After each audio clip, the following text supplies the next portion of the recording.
काय चालू आहे या देशामध्ये? अमेरिकेमध्ये आणि भारतामध्ये करार झाला. आता काय करार झाला हे कोणालाच माहिती नाही.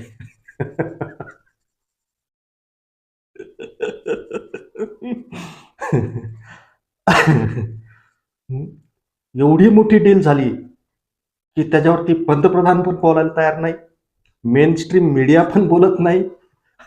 त्या करारामध्ये काय चालू आहे, काय होतंय, अमेरिकेला काय दिलंय, अमेरिका आपल्याला काय देणार आहे, काय अटीता, काय शर्त आहेत, हे कोणालाच काहीच माहिती नाही.